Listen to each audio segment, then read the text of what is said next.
Value zone hyper mart Nandamuri Balakrishna గారిచే November 28న నాచారంలో గొప్ప ప్రారంభం. Welcome to Suman TV. నేను మీ సుబ్రహ్మణ్యం. అమరావతి డెవలప్మెంట్కి సంబంధించి అమరావతిలో తీసుకుంటున్నటువంటి నిర్ణయాల గురించి మనతో మాట్లాడడానికి Suman TV chief editor Keshav గారు మనతో ఉన్నారు. నమస్కారం సార్. నమస్తే. లేటెస్ట్ అప్డేట్స్ ఏంటి సార్ అమరావతి గురించి? అమరావతి నిర్మాణానికి సంబంధించి వరుసగా ఏదో ఒక ఇన్సిడెంట్ జరుగుతూనే ఉంది, ఏదో ఒక యాక్టివిటీ జరుగుతుంది. నిన్న కాక మొన్న కూడా చంద్రబాబు నాయుడు గారు రివ్యూ చేశారు. అలానే మినిస్టర్ నారాయణ గారు దానికి సంబంధించినటువంటి వివరాలు విలేకరుల సమావేశం కూడా చెప్పారు. ఈ రోజు వచ్చిన లేటెస్ట్ డెవలప్మెంట్ ఏంటంటే అమరావతి పనుల పునః ప్రారంభోత్సవానికి అదే సార్ ముహూర్తం ఫిక్స్ చేశారు. డిసెంబర్ 15వ తేదీన ఆగిపోయినటువంటి నిర్మాణ పనులన్నిటినీ కూడా ప్రభుత్వం ప్రారంభించబోతుంది. ఆల్రెడీ కొన్ని వర్క్స్కి సంబంధించి టెండర్స్ కాల్ఫర్ చేశారు. అమరావతి రాజధాని పరిధిలో ప్రధానంగా drinking water, safe drinking water సప్లైకి సంబంధించి దాదాపు ఒక 14,70,00,000 రూపాయల పనులకి టెండర్స్ని కాల్ఫర్ చేసింది. నవంబర్ 30వ తారీఖుతో దాని టైం ముగుస్తుంది. దాని మీద నిర్ణయం తీసుకున్న వెంటనే అమరావతి ప్రాంతంలో ఇన్ఫ్రాస్ట్రక్చర్ పనులు మొదలవుతాయి. అంటే మౌలిక వసతుల కల్పన, మంచినీటి సదుపాయం కల్పన పనులు మొదలవుతాయి. అలాగే రహదారులకు సంబంధించి పెండింగ్లో ఉన్నటువంటి బిట్స్ పైన కొంత వర్క్ చేస్తున్నారు. దాని మీద క్లారిటీ వస్తుంది. అయితే ఇప్పుడు ఆల్రెడీ చంద్రబాబు నాయుడు గారు సిఆర్డిఏ భవనానికి సంబంధించి పునఃప్రారంభోత్సవ పనులను ప్రారంభించారు. ఆ పనులు జరుగుతున్నాయి. మరి ఇప్పుడు పునఃప్రారంభం ఏం జరుగుతుంది, అందులో ఎన్నిసార్లు చేస్తారనే సందేహానికి సమాధానం ఏంటంటే అమరావతిలో ఒక కీ పొజిషన్స్ అంటే ఏవైతే MLA MLC quarters, NGO quarters, అలానే all India service officers quarters, ఇవన్నీ కూడా ఆల్మోస్ట్ 70 to 90% పనులు 2019లోనే కంప్లీట్ అయినాయి. 70 to 90% అయినటువంటి పనులు ఉన్నాయి. ఐఏఎస్ అధికారుల భవనాలకు సంబంధించినటువంటి నిర్మాణాలు అయితే ఆల్మోస్ట్ 89% వరకు కంప్లీట్ అయినాయి. అమరావతి నిర్మాణ పనుల పైన ఏపీ గవర్నమెంట్, కూటమి ప్రభుత్వం ఒక వైట్ పేపర్ రిలీజ్ చేసింది. అందులో చాలా క్లియర్గా మెన్షన్ చేశారు. దురదృష్టం ఏంటంటే ఈ 5 సంవత్సరాలు వాటిని పూర్తిగా అలా వదిలేయడం వల్ల, గాలికి పాడుపడిపోయి ఉంటాయి, మొత్తం పాడైనాయి. అక్కడ చాలా హై వాల్యూ ఉన్న ఇన్ఫ్రాస్ట్రక్చర్, ముఖ్యంగా ఆల్ ఇండియా సర్వీస్ ఆఫీసర్స్ అంటే ఐఏఎస్లు, ఐపీఎస్లు, ఐఆర్ఎస్లు, ఐఎఫ్ఎస్లు వీళ్ళ కేటాయించేటువంటి భవనాలకు సంబంధించి అయితే ఒక్కొక్కరికి ఆల్మోస్ట్ 3,500 స్క్వేర్ ఫీట్ విశాలమైనటువంటి ఫ్లాట్లు అదే, అది కూడా హై లెవెల్ ఇన్ఫ్రాస్ట్రక్చర్, మొత్తం అంతా ఆటోమేటిక్ లైటింగ్ సిస్టమ్స్, ఇటువంటి అన్ని కూడా ఇన్స్టాల్ చేసి ఈవెన్ ఏసీలు కూడా బిగించారు ఆ బిల్డింగ్లో. అయితే గత ప్రభుత్వం దానికి ఇవ్వాల్సినటువంటి కనీస సౌకర్యం అంటే అప్రోచ్ రోడ్లు కానీ, వాటర్ సప్లై కానీ, పవర్ సప్లై కానీ ఇలాంటివి ఏవి పట్టించుకోకపోవడం వల్ల 5 సంవత్సరాలు ఆగిపోయింది. ఒక డూమ్డ్ సిటీ లాగా అయిపోయింది. అందుకనే శ్మశానం అని అనేవాళ్ళు. వీళ్ళు లైట్లు ఆపే శ్మశానం అంటే ఎట్ట లైట్లు వేస్తే క్లారిటీ వచ్చింది. సో ఇప్పుడు ఏంటంటే అమరావతిలో ఆగిపోయినటువంటి ఎమ్మెల్యే ఎమ్మెల్సీ ఏఐఎస్ అంటే ఆల్ ఇండియా సర్వీస్ ఆఫీసర్స్ క్వార్టర్స్కి సంబంధించి 15వ తేదీన ముహూర్తం పెట్టింది ప్రభుత్వం. 15వ తేదీ నుంచి పనులు ప్రారంభిస్తారు. టార్గెట్ టైం 6 నెలలు ఇచ్చారు. అంటే 6 నెలల్లో ఈ భవనాలకు చేయాల్సినటువంటి పనులన్నిటినీ కంప్లీట్ చేసేయాలి.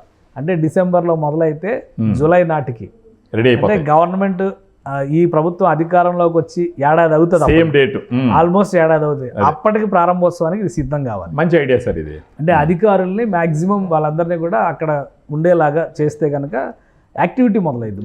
అలాగే ఎమ్మెల్యేలు ఎమ్మెల్సీలు కూడా ఇప్పుడు వీళ్ళు వచ్చినప్పుడల్లా, సమావేశాలకు వచ్చినప్పుడల్లా అకామిడేషన్స్ ఎదుర్కోవాల్సిన పరిస్థితి ఉంది. చాలా చోట్ల రెంటెడ్ బిల్డింగ్స్ మెయింటైన్ చేయాల్సి వస్తుంది. సో వీటన్నిటికీ ఒక కన్క్లూజన్ ఇవ్వచ్చు అని చెప్పిన 6 నెలల్లో ఈ భవనాల పనులు పూర్తి చేసి వినియోగంలోకి తేవాలని టార్గెట్ పెట్టింది ప్రభుత్వం. తర్వాత గ్రూప్ డి, దీనికి సంబంధించి గ్రూప్ బి గెజిటెడ్ ఆఫీసర్కి సంబంధించినటువంటి భవనాల టవర్స్ కూడా అవి కూడా ఆల్మోస్ట్ 80% కంప్లీట్ అయింది. సో ఆ పనులను కూడా డిసెంబర్ 15వ తేదీ నుంచి ప్రారంభించాలని ప్రభుత్వం డిసైడ్ చేసింది. ఆ పనులు ప్రారంభమైతే 9 నెలల్లో వాటిని కంప్లీట్ చేయాలి.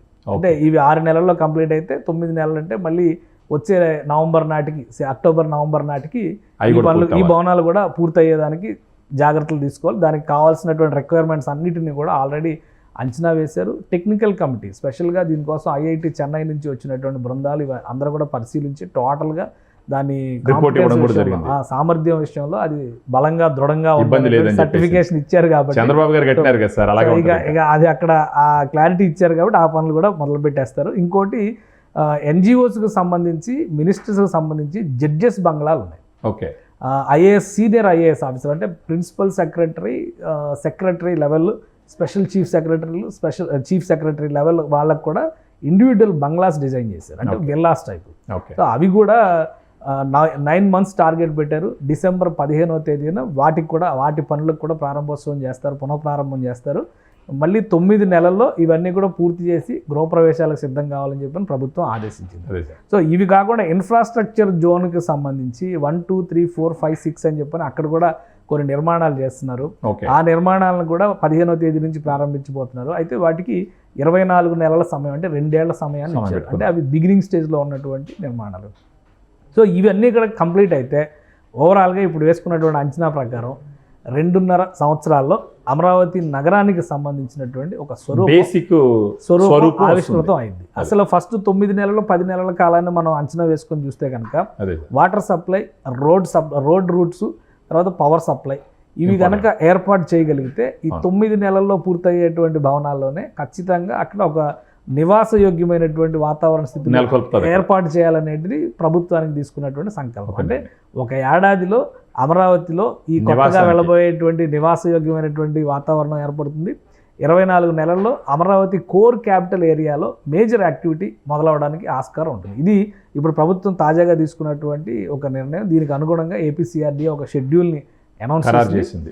ఈ షెడ్యూల్ ప్రకారం డిసెంబర్ 15వ తేదీన పెద్ద ఎత్తున ఈ భవనాలన్నిటికీ సంబంధించినటువంటి పనుల పునఃప్రారంభోత్సవ కార్యక్రమం చేస్తారు. అయితే అఫీషియల్గా హడావిడి పెద్దగా ఏమి ఉండకపోవచ్చు. ఇది మంత్రుల స్థాయిలోనే దాన్ని ప్రారంభోత్సవాలు చేసి పనుల్ని ప్రారంభించి ఏకంగా ప్రారంభోత్సవాల సమయానికి ముఖ్యమంత్రి కానీ లేదా కేంద్రం నుంచి పెద్దలను ఏమన్నా తీసుకురావడానికి కానీ ప్రణాళికలు చేయాలనేటువంటి ఆలోచనతో రాష్ట్ర ప్రభుత్వం ఉంది. ఇది అమరావతికి సంబంధించినటువంటి స్టేటస్ రిపోర్ట్ ఒక రకంగా. సో వీటికి అనుబంధంగా ఇంకా అమరావతికి చేయాల్సిన పవర్ సప్లైకి ఆల్రెడీ మొన్నే పవర్ సప్లైకి సంబంధించి కూడా ప్రారంభోత్సవాలు, ఒక పవర్ హౌస్ ప్రారంభోత్సవం జరిగింది. సో రహదారుల నిర్మాణం అనేది ఇప్పుడు ఒక కీలకమైనటువంటి అంశం అవుతుంది. బహుశా దాని మీద కూడా ఒక షెడ్యూల్ వస్తే డిసెంబర్ నెలాఖరు నాటికి జనవరి నెలలో పనుల ప్రారంభానికి కూడా ప్రణాళికల్ని సిద్ధం చేసుకుంటుంది ప్రభుత్వం కొత్త సంవత్సరంలో.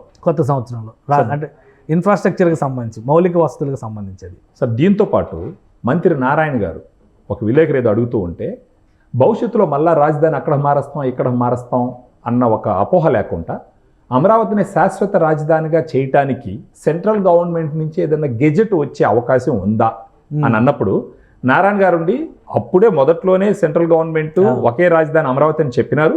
మళ్ళా జనాలు కోరుకుంటే ఖచ్చితంగా గెజెట్ని తెప్పించే అవకాశం కూడా ఉండదని చెప్పినాడు సార్.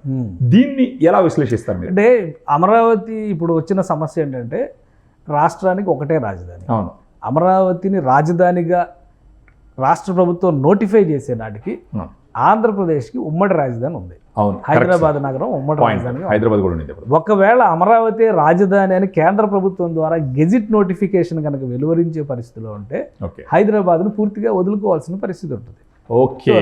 విభజన చట్టం ప్రకారం 10 ఏళ్ల పాటు హైదరాబాద్ను రాజధానిగా కొనసాగించుకునేటువంటి వెసులుబాటు రాష్ట్రానికి ఉంది. అందుకనే 2019 వరకు ఉన్నటువంటి ప్రభుత్వం హైదరాబాద్లో రాష్ట్ర విభజన సమయంలో ఆంధ్రప్రదేశ్ కోటా కింద వచ్చినటువంటి ఏ భవనాన్ని కూడా తెలంగాణకు అప్పగించలేదు, ఇంక్లూడింగ్ సెక్రటేరియట్ బిల్డింగ్స్. అందుకనే అప్పుడు కొత్త సెక్రటేరియట్ నిర్మాణం కోసం కేసీఆర్ ప్రభుత్వం ఆల్టర్నేటివ్స్ చూసింది. ఎక్కడ కట్టాలి, ఎర్రగడ్డలో ఉన్నటువంటి చెస్ట్ హాస్పిటల్ ప్రాంగణాన్ని ఖాళీ చేయించి కట్టాలా, లేదంటే మరొక చోట చూడాలా, గచ్చిబౌలి ప్రాంతంలో కొత్త సెక్రటేరియట్ నిర్మించాలా, ఇటువంటి చర్చలన్నీ జరిగినాయి. అవన్నీ ఎందుకు జరిగినాయి అంటే ఆంధ్రప్రదేశ్ ప్రభుత్వం ఆధ్వర్యంలో ఉన్న భవనాలను వేటిని కూడా హ్యాండ్ ఓవర్ చేయకపోవడం వల్ల. జగన్మోహన్ రెడ్డి ప్రభుత్వం వచ్చిన తర్వాత ఏకపక్షంగా కనీస చర్చలు సంప్రదింపులు కూడా లేకుండా ఇక్కడ ఉన్న భవనాలన్నిటినీ కూడా అప్పగించేశారు. ఇప్పుడు దానివల్ల నష్టం ఏం జరుగుతుందంటే ఆంధ్రప్రదేశ్ రాష్ట్రానికి సంబంధించి రావాల్సినటువంటి ఆర్థిక లావాదేవీలు, అనేక ఆస్తులు తెలంగాణలో ఉండిపోయినాయి. వాటి పంపకాలు ఏవి జరగకుండా ఆంధ్రప్రదేశ్ ఉన్నటువంటి హక్కులను పూర్తిగా వీళ్ళు వదిలేసుకున్నారు. సో ఇప్పుడు అన్ని అడుక్కోవాల్సిన పరిస్థితి ఉంది. ఇవన్నీ ఈ సమస్య వస్తుందనే ఆ రోజు కేంద్రం చేత గెజిట్ నోటిఫికేషన్ ఇప్పించలేదు.